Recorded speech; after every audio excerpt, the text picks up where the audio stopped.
É isso aí, gente. Estamos de volta, né? E um dos grandes problemas, né, que o Teresopolitano tem enfrentado ultimamente foi com relação à instalação desses radares aí na Serra, né, gente? Poxa, bacana, né? É para segurança, mas não está vindo com o respaldo da segurança como a gente espera. O que tem acontecido? Mais um caso de assalto nas proximidades dos radares. Então a malandragem está aproveitando que os carros estão fazendo aquela redução da velocidade ali próximo ao radar e estão assaltando. Isso é prática recorrente, a gente já mostrou aqui vários casos e a gente tem que chamar a atenção aqui. Está aí publicado na nossa fanpage mais um caso, né? Está aí o carro alvejado a tiros, né? Mais uma vez você vê as marcas dos tiros, esse caminhão, né, que está aí parado, olha a quantidade de tiro, né, que recebeu o caminhão. Então, o nosso amigo Paulo Vicente, né, lá do Grupo Tere Repórter, mandou para cá, a gente está registrando aí. Fica mais uma vez a nossa preocupação com relação à segurança, né? E a gente faz aqui um apelo, inclusive, CRT, Polícia Federal, já convoquei os dois para estarem aqui comigo no programa. De repente, a gente consegue na próxima semana trazer Polícia Federal e representantes da CRT para a gente discutir esse assunto, porque não dá mais para continuar desse jeito. A Rodoviária Federal e a CRT vão ter que chegar a um acordo. Não dá para você pagar o pedágio caro do jeito que é o pedágio para chegar a Teresópolis e você ficar aí, né, à mercê da marginalidade num radar que estava ali para proteger e não para colocar a vida do nosso turista, do nosso cidadão em risco, né? Então, assunto para a próxima semana, vamos trazer aqui todo mundo para a gente discutir esse assunto, porque tem que ser discutido, não dá mais para continuar do jeito que está. Então, espero realmente que as autoridades tomem as suas providências. Bom, vamos mudar de assunto. Está na área, meu amigo Jorge, de novo. Vamos aproveitar a experiência desse cara aqui. Jorge. Bom dia, Teresópolis. Bom dia, meu amigo Anderson. Bom dia, região serrana. É isso aí. O Jorge, a gente está aproveitando um pouco da passagem dele aqui, né, esquecendo um pouco da parte de educação, que é a especialidade desse cara, para pegar um pouco também da experiência política, que é importante para a gente. Eu pedi para o Jorge falar um pouco sobre esse assunto agora. Por quê, né, gente? Colocamos na nossa primeira página na edição de terça-feira. Na verdade, o que nós tivemos nessa eleição foi um número absurdo de votos perdidos, né? Você acompanhou comigo, quase 62 mil votos que foram perdidos. Ou foi branco, ou foi nulo, ou a pessoa sequer apareceu para votar. E aí eu pedi para o Jorge falar um pouco sobre isso, né? Dissertar um pouco sobre essa questão, para que a gente reflita um pouco mais sobre isso, gente, porque a situação é muito séria. E a gente tem em outubro um compromisso nas urnas que é um compromisso, olha, mas primordial para o futuro desse país, primordial. Se a gente chegar em outubro com esse quadro que a gente teve aqui em Teresópolis, a coisa vai ser muito complicada. Jorge, o que você atribui a essa ausência? Porque o voto nulo e o voto branco são escolhas. O cara foi lá, escolheu. Não vou votar em ninguém ou vou votar em branco. Agora, a pessoa que simplesmente abre mão de comparecer à urna, deixa de decidir, deixa que os outros decidam por ela, o que você acha que está fazendo o nosso eleitor a tomar essa decisão? Que também é uma decisão. Desgosto, desmotivação. Embora ele saiba que votar é a única maneira de mudar, seja qualquer processo, seja em qualquer órgão ou instância, o eleitor está desmotivado ou está mal informado, prefere se omitir para não fazer besteira que ele julga ser uma besteira. Mas a maior besteira é o não comparecimento, porque na realidade quando você não comparece com o seu título, que é a sua arma, é a arma de porte permitido, para fazer a diferença, você vai deparar como uma eleição como essa que houve aqui, que dividiu a cidade em dois, onde o número de abstenções, creio eu, foi maior do que os votos recebidos por cada candidato. Então você vê, tem gente que está dividida, mas a grande maioria está se omitindo. Não quer. Uma diferença de 22 votos, 22 votos não caracteriza a vitória. Me desculpe, não caracteriza vitória. Verdade. Isso aí, para mim, foi empate técnico. Porque, na realidade, um voto faz a diferença. Sim, um voto faz a diferença. Mas, e as omissões? As omissões fariam muito mais diferença do que os 22 Um dado votos. que chama atenção, por exemplo, se a gente pegar o número do primeiro e do segundo colocado e somarmos esses votos, dá quase o número de abstenções que nós tivemos. De abstenções. Então, olha que coisa maluca, né? E nós temos aí, em contrapartida também, um prefeito eleito com cerca de 15% do universo eleitoral de Teresópolis. Ou seja, temos quase 130 mil eleitores e tivemos um prefeito eleito com 23 mil votos. Essa falta de representação, que eu chamei muito a atenção aqui, inclusive, na transmissão da apuração. Eu falei, gente, isso aqui é muito sério, porque pelas regras legais, ganha quem fizer mais votos, né? Agora, pelas regras morais, alguém que é eleito com 15% da escolha do eleitorado, que tipo de escolha foi feita essa, né? Que cidadão que escolheu? Ou a escolha foi por nenhum desses que estão aí, né? Já que nós tivemos a maioria não votando nesses candidatos que foram apresentados. Não considero isso uma escolha, uma vez que não houve um número significativo de presenças. Sim, sim.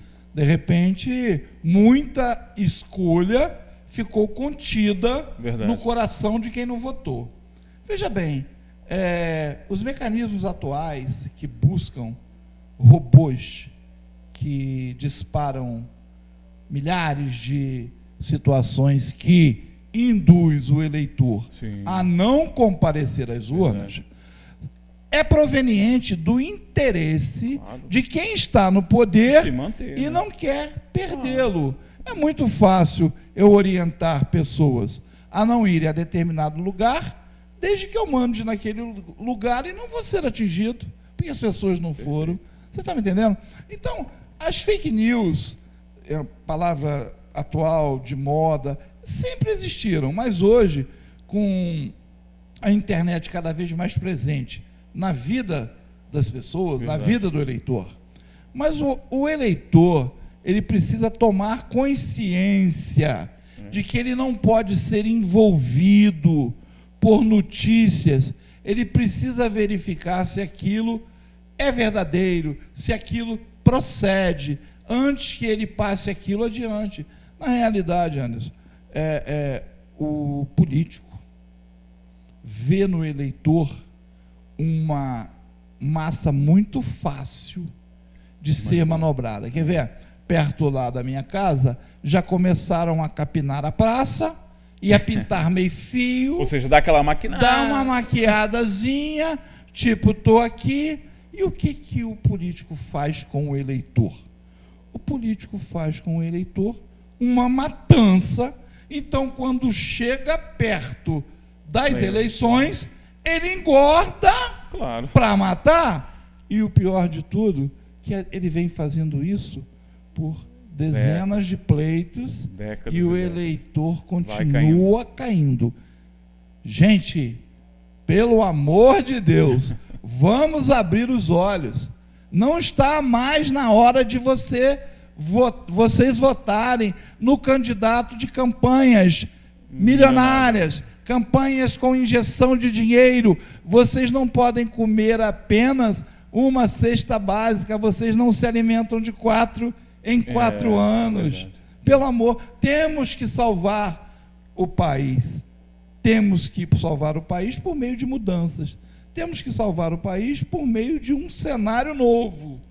Mas para que este cenário novo aconteça, primeiro precisamos orientar o eleitor a votar certo, a votar naquele projeto que ele acredita, naquela causa que ele vê como salvífica mesmo para um país diferente. Agora, aproveitando um pouco da tua experiência na área da educação, o que basicamente você está falando é que as pessoas têm que se informar a respeito dessas candidaturas. Mas a gente vive num país de uma esmagadora maioria de analfabetos funcionais, né? A gente tem muita gente que... E eu não estou falando do analfabetismo funcional, daquele apenas acadêmico, não. Eu estou falando do analfabetismo funcional político, que talvez seja até mais grave do que esse apenas acadêmico. É a pessoa que não conseguiu estudar, não teve a oportunidade de estudar. Mas tem aquele que a pessoa não quer entender o que é a política, não quer entender o que é a candidatura, não quer entender o que é saber votar. Como é que a gente faz isso, né? Aquele que não teve oportunidade para estudar está perdoado. O que não podemos perdoar é a pessoa, o eleitor, o interessado. Qual é o maior interessado na mudança? É a população é o interessado pela mudança. Claro. Então, como que a população pode colocar de novo no poder o seu opressor? Aquele que te massacra, aquele que te aniquila, que tira a saúde do seu filho, que tira a educação do seu filho, que tira todas as suas possibilidades viáveis de trabalhar e ter dignidade para levar o seu salário para casa e fazer as suas compras. Não, ele acredita, o candidato de campanhas poderosas, de campanhas milionárias, eles têm em mente que eles podem deixar você 4 anos parado, que eles te acionam com 10 dias antes da campanha. Tem dinheiro para fazer eles isso? Eles têm dinheiro para fazer isso. Agora, como é que o cara que quer hoje, né? É uma dúvida que eu tenho realmente, porque hoje, para se lançar candidato, por exemplo, você já tem que ser corajoso. Por quê? Porque ele está lutando contra isso que o Jorge está falando, com campanhas milionárias e que querem se perpetuar no poder. A ideia é essa. Como é que o cara hoje faz para lutar contra isso, Jorge? Olha, Anderson, você falou em analfabetismo funcional.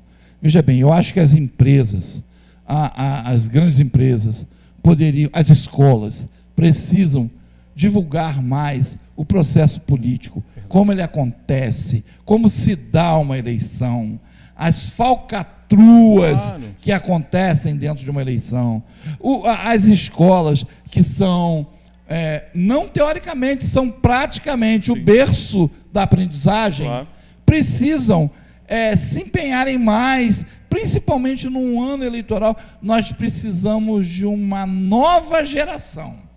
Preparar bem a geração presente, a geração atual, significa que num prazo de 20 anos teremos pessoas com capacidade interpretativa melhor. Olha, nós temos o Facebook, mas veja bem, a pessoa lê no Facebook uma situação, mas ela não decodifica a informação. Ele ou não entende da forma que quer, né? Da forma que lhe convém. Muita gente grita esse político, muita gente briga, muita gente sai até no tapa, mas ele não sabe nem por que ele está saindo no tapa. Né? Ele ouviu dizer do vizinho, do amigo, do primo, entendeu? E ele comprou uma briga que não é dele. Eu acredito que se cada cidadão brasileiro assumir perante as urnas o seu papel, exercer a sua cidadania, escolhendo, mas antes de escolher, pesquisar, vou olhar lá o nome, José das Quantas, nada contra José, meu pai era José. José é mais simples. José é mais simples. José é mais simples, tem um tio aqui que está na política, tem um avô que foi político. Corta, é filho de alguém que elimina. Ele é a sequência do parente. A gente tem que lutar contra essas oligarquias que estão exatamente. Isso é importante. Exatamente. Essa transferência de poder. Tem políticos hoje que não têm condição de se candidatar e colocam pessoas, colocam testas de ferro ou pessoas para ganhar a eleição, injetam um volume grande de dinheiro naquela pessoa, mas aquela pessoa não vai governar. O mandato é dele que não conseguiu se candidatar, é inelegível. Então, veja bem, se não houver uma conscientização total, uma visão global, e eu não falo só a nível de Rio de Janeiro, eu falo a nível de Brasil. A mudança que todos querem virá de candidatos que não usam o poder do dinheiro para se impor perante um pleito. Entendeu? E a razão é bem óbvia, né, gente? Quem quer mudar é aquele que está incomodado, aquele que está lá, que está ganhando dinheirão, né, que não está preocupado com crise. Ele vai querer mudar o quê? Né? Ele está ganhando, time que está ganhando a gente não mexe, né? Então tem que mexer, porque a gente está perdendo e está perdendo de lavada. Amigo Jorge, muito obrigado mais uma vez pela tua participação. Eu é que agradeço essa oportunidade. Sempre muito bom a gente poder, né, compartilhar desse conhecimento, dessa experiência política toda do Jorge, que traz aqui para a gente sempre questões tão importantes. Eu espero que você, Teresopolitano... E oportunidade de sair da minha cidade e dar um passeio, porque o meu tempo é curto. Tá curto. E olha só, veio aqui reclamando que não tá tão frio, ó. Eu falei com ele, volta de noite para você ver só. É verdade. De noite tá Obrigado bravo. a todos aí. Obrigado a você, Anderson, que me deu essa oportunidade de vir aqui compartilhar com vocês situações que incomodam ao Brasil. Não é a mim, nem a você. É a todos a nós. População de uma forma geral. Exatamente, a população de uma forma geral. É isso aí, Jorge. Obrigado. Eu te agradeço muito. Gente, nós vamos para o intervalo comercial. Daqui a pouco nós vamos mostrar um projeto que o CDL está apoiando, sensacional. Meu amigo Igor Edelstein está aqui para a gente conversar. Você vai conhecer esse projeto que tem o crochê como apenas uma desculpa, tá? Porque o processo é muito maior, o processo social é muito maior. O crochê é só o pontapé inicial, você vai conhecer ele daqui a pouco comigo aqui no estúdio do Jornal Diário na TV. Então o intervalo comercial é rapidinho, daqui a pouco a gente está de volta.